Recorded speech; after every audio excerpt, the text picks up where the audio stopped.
I think they're going to find that something happened out there that night and that Tyler didn't sink his boat on his own. Tonight, the latest in a year-long investigation by APTN. The AFN, always wants to welcome everybody at the table. While the national chief says advocate Cindy Blackstock wasn't involved in talks about a $47 billion proposal. We're not finished. We're not finished investing downtown. And the Manitoba Métis Federation adds 2 more buildings in Winnipeg's downtown to its portfolio.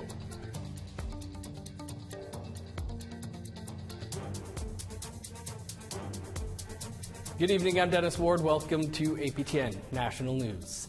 Following a year-long investigation by APTN, the Chief Coroner of Ontario has taken over the case of 2 Mohawk fishermen who drowned on the Bay of Quinte in southeastern Ontario in the spring of 2015.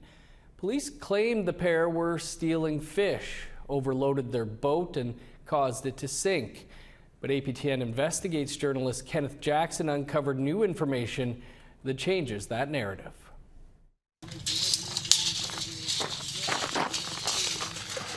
True to his word, the Chief Coroner of Ontario brought his boating expert to Tyndonega.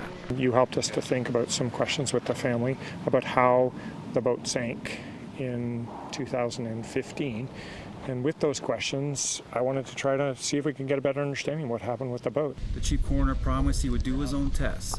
After a year-long APTN investigation revealed 2 Mohawk fishermen couldn't have drowned the way police claim. So I've asked 2 experts, one a forensic engineer and one a naval architect, to work together and help to give some ideas about how the boat could have sank, how the boat got to the bottom of the water.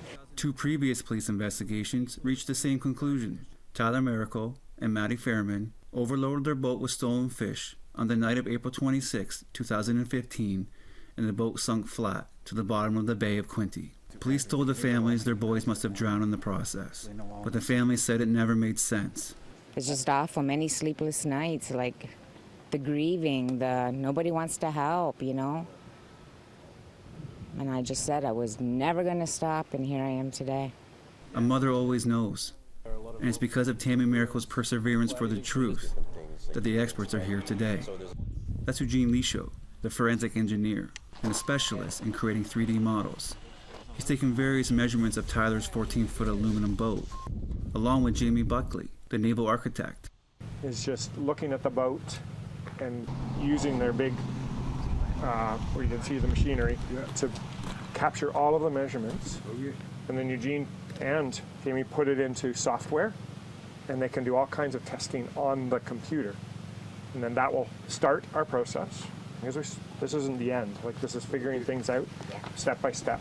And then that'll inform what we do next as to whether we come back and whether we go into the water. Because we talked about taking the boat back on the water is exactly what we did this past spring.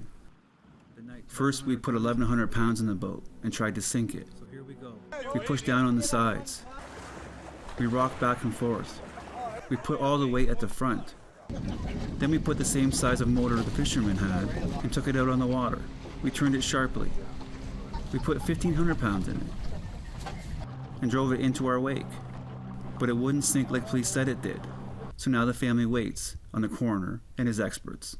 I think they're going to find that something happened out there that night and that Tyler didn't sink his boat on his own. Someone did it. Someone did it. Kenneth Jackson, APTN National News, Tyndonega, Ontario. Now, for more on this story, you can head over to aptnnews.ca/ourstories/secrets of the Bay. An update now from the Grand Rapids RCMP on a story we first told you about weeks ago. A second body has been recovered by searchers on Lake Winnipeg, belonging to a 28-year-old man. On June 28th, 3 boaters went missing on Little Moose Lake near Grand Rapids, Manitoba. For weeks, RCMP, families, and searchers have been looking for those 3 boaters. The adult males aged 28, 29, and 31 are from Mississippiwastic Cree Nation and were traveling by boat to the North Basin of Lake Winnipeg to hunt moose. It's believed their boat may have capsized or lost control from bad weather.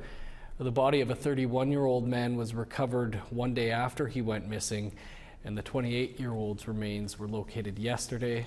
The search continues for the remaining 29-year-old man. Saskatchewan RCMP recently looked into an unsolved homicide on the Muskeg Lake Cree Nation. On July 16th, a search was conducted as part of an investigation into a community member's death. Joanne Wolf-Lafond, who was 56 years old, was discovered deceased outside of her home on Muskeg Lake in January 2019. The RCMP deemed the death suspicious.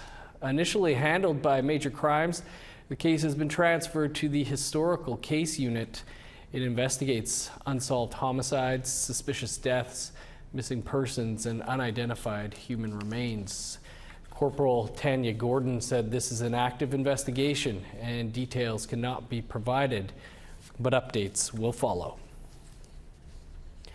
An update now on a story we shared on last night's newscast about human rights concerns at the Canora District Jail in Ontario. On Wednesday night, Canora City Council, which has no jurisdiction over the jail, passed a resolution put forward by Councillor Lindsay Koch concerning the issues shared by inmates there. Complaints about broken toilets in jail cells, access to menstrual supplies, overcrowding, and the lack of traditional healing spaces for Indigenous female inmates topped the list in the almost 100-year-old facility. The resolution calls for the implementation of a policy to support the delivery of menstrual supplies in under 15 minutes at the Canora District Jail, and for proper and ongoing maintenance of their toilets, among other things. In the Northwest Territories, many communities rely on public ferries to transport people, goods, and services in and out of Fort Simpson. But with mechanical issues and low water levels, there have been frequent closures and frustration is growing. The territorial-run MV Lafferty ferry shuttles people and vehicles across the Liard River. It's been out of commission since July 13th due to a mechanical issue. Fort Simpson is the regional hub for several Decho communities. Fort Simpson, along with the community of Wrigley, are completely cut off from the NWT highway system. It's the third ferry to experience a shutdown this summer. Water levels have been so low that even barges critical to supplying remote communities along the Mackenzie River aren't running this year.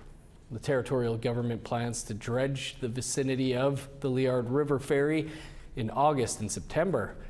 Meanwhile, the MV Lafferty is expected to reopen Sunday after an engine part replacement.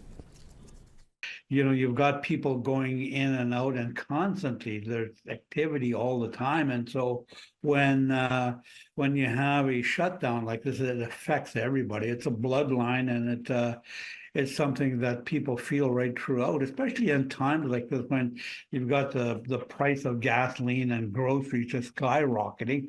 The last thing that you want to do is get marooned in a place like this, and then you have to deal with the consequences. The Manitoba Métis Federation is hoping to help revitalize downtown Winnipeg with their purchase of 2 major buildings at the city's busiest intersection. Sav Jonesa has more. I'm here at the famous Portage and Main intersection in downtown Winnipeg, where the Manitoba Métis Federation president, David Chartrand, just announced the acquisition of 2 major buildings behind me. 333 Main Street and 191 Pioneer Avenue will now become 2 new commercial properties for the MMF, and 150 of their staff will be relocated to them over the coming year. Métis are here, but people have not been listening to them. We're hiding in plain sight. Now they're going to start seeing our brand really sparkle into the sky, and I think it'll bring great pride to the next generation. The youth will be very, very proud. They hope to work with the private sector to fill the building's prime office spaces, which are currently mostly vacant.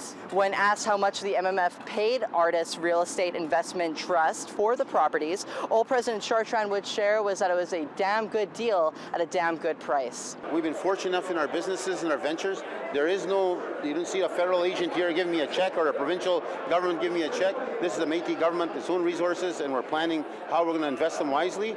And we think this is the right approach. We're not finished. We're not finished investing downtown. So we put over $120 million downtown so far, and we're not finished with that. This makes the MMF owners of now 7 buildings in Winnipeg's downtown. Sav Jones, APTN National News, Winnipeg. Thanks, Sav. Our Truth in Politics panel is here to discuss the recently held AFN Annual Assembly. That and more still to come. Stick around.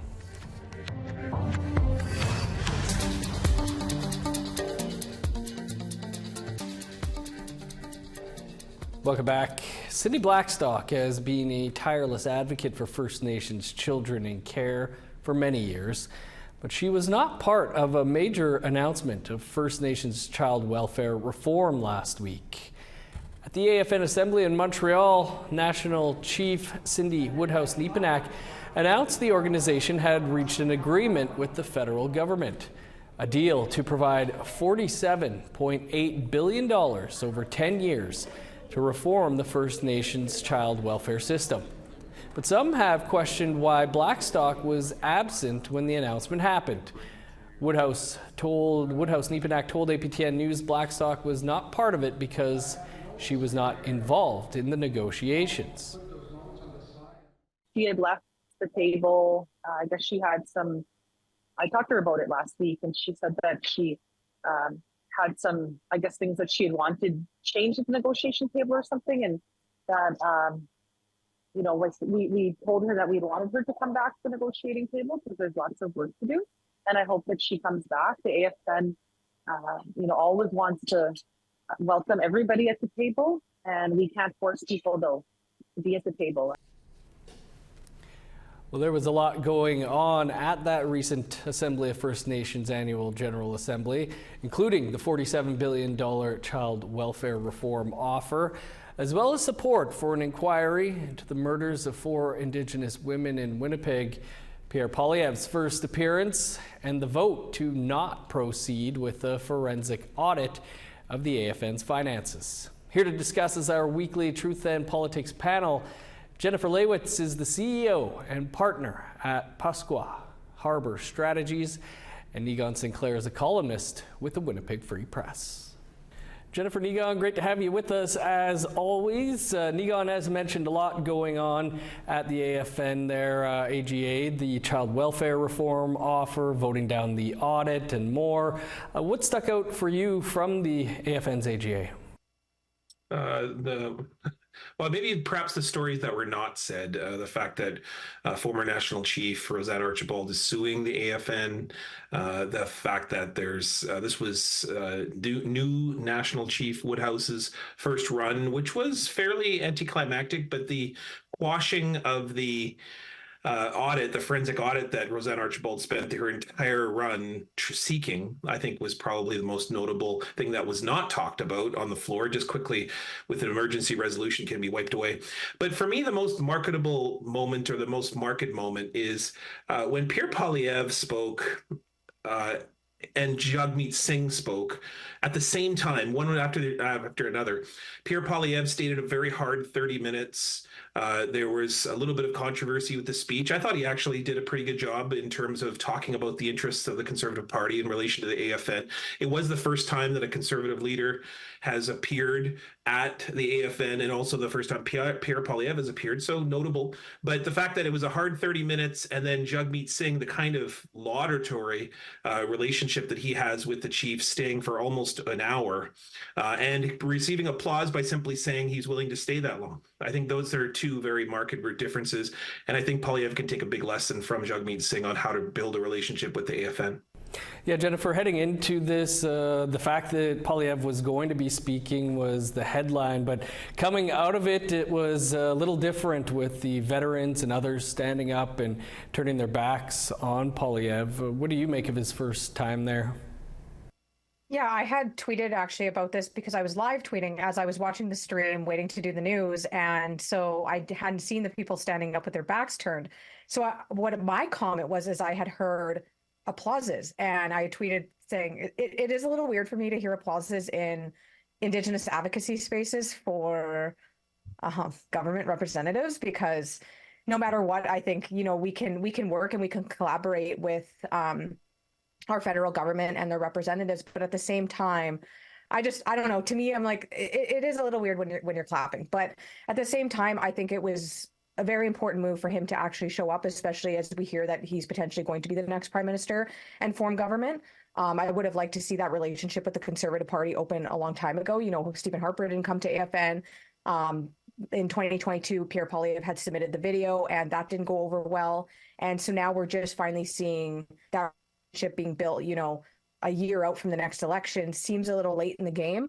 But I hope that advocacy and that collaboration is going to start ramping up, especially over the next year. Niigaan, the offer on the table from the federal government for child welfare reform, that was a secret at the start of the week and trickled out, became a news conference at the end of the week that $47 billion, more than double the initial offer, has been presented. A lot of discussions going to be happening in a short period of time over the summer on this. Your thoughts on the package that's been provided?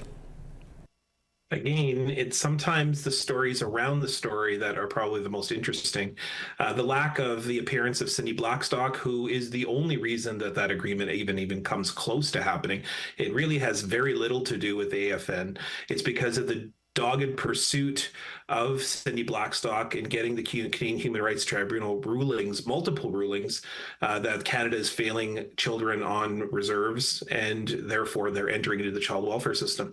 And the fact that Cindy Blackstock came out and said that there are some very concerning elements or hands within that agreement, that maybe the money may not always just reach children or families. I think that's a concern. But generally, you know, it is a situation in which the Liberals need a good feel-good story. They need to move this story along. And the AFN wants to appear like they're doing their business because of the big controversy with removing Roseanne Archibald. So it was a we need each other sort of announcement that ended up with this agreement reaching the public. Jennifer, your thoughts on this proposed agreement, and do you think it can lead to the necessary reform in the child welfare system? I think the announcement was necessary. I am also extremely disheartened to not see Cindy Blackstock involved in that. I believe, truthfully, she should have been front and center. I take a little bit of a different approach on the funding announcement, because what concerns me is the multi-year funding announcements, because we are potentially going to see a change in government next year. So right now I'm like, okay, chiefs and councils, like, be advocating with the Conservative leader and putting a lot of responsibility back on the Conservative Party, and I guess soliciting an answer from Mr. Poilievre on whether or not he's going to uphold those funding agreements and make sure that funding gets to our nation, so that as they continue creating their capacity building, we continue to see that. In terms of whether or not I think the funding will be sufficient enough, I think, yes, I think that this is playing a vital role. There are many nations in Saskatchewan taking on the work on capacity building. But at the same time, there is that responsibility to make sure that we are using that money to build the capacity effectively, and it's not just funneling through consultants or lobbyists or whatever it might be, and not actually getting on the ground where it needs to go. A lot we'll be talking about that, I'm sure, as we head into the meeting that will be held here in Winnipeg in September over the deal. Jennifer Niigaan, we'll have to leave it there. Thanks so much. Thank you. 4 organizations in Winnipeg that help the most vulnerable are getting a boost from the Jets' whiteout parties. Details on that after the break.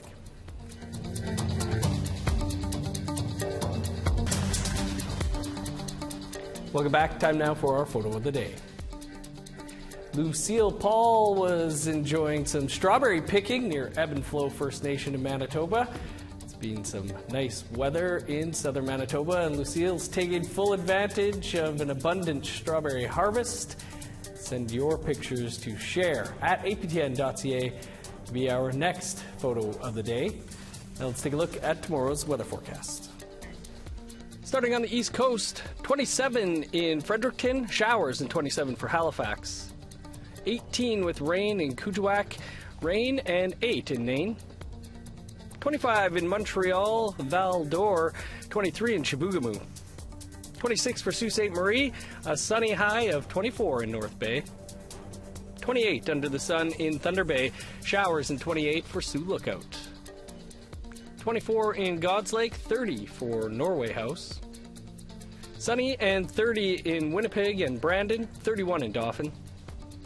Showers and 30 for Regina, 33 under the sun in North Battleford. 34 with showers in Meadow Lake, smoky, and 34 in Buffalo Narrows.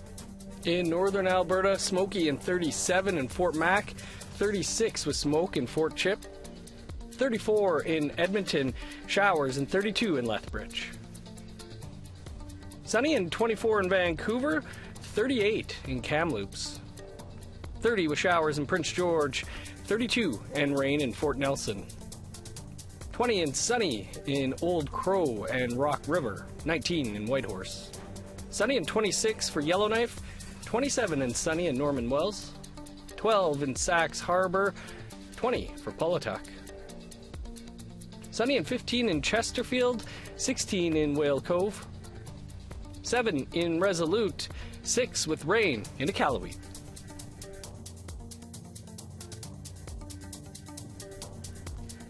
The Winnipeg Jets whiteout street parties brought thousands of people to Winnipeg's downtown during the playoff season this spring. And though the team's run didn't last long, ticket sales from the celebratory events will make a lasting impact in the community. On Tuesday, United Way Winnipeg and True North Sports and Entertainment announced that they would be giving $100,000 raised from whiteout street party ticket sales to local community organizations. $25,000 each will go to 4 organizations addressing addictions and homelessness in Winnipeg, including Main Street Project, Nadinawaymak, the Bruce Oak Recovery Center, and Siloam Mission. They say not one penny will go to fundraising or administrative costs, but rather to the front lines. To date, more than $300,000 of ticket sale proceeds have been reinvested into local organizations. Main Street Project's Executive Director Jamil Mahmood shared how the Winnipeg Jets include everyone in the celebrations come playoff time. It wasn't mentioned in this, but it's really, the work that happens around making sure that every shelter in the city is able to throw a whiteout party in our own buildings and screen the games and provide pizza and have the Jets towels present and that kind of stuff. Gifts and things like that are all a big part, and True North doesn't promote that part, but it's a big part of celebrating that culture of hockey and what the whiteout parties mean in all of our spaces for all of our community members. Good stuff. Some good organizations there. We were having a laugh a bit about the Jets run, but no laughing matter handing over that kind of money. That is all the time we have for your APTN National News for this Thursday. For much more, visit our website, aptnnews.ca. Be sure to join Creason at 1 p.m. Eastern Time tomorrow, right here, for your first look at the day's news. I'm Dennis Ward. Marcy McGuitch, thanks for being with us. We'll see you back here tomorrow.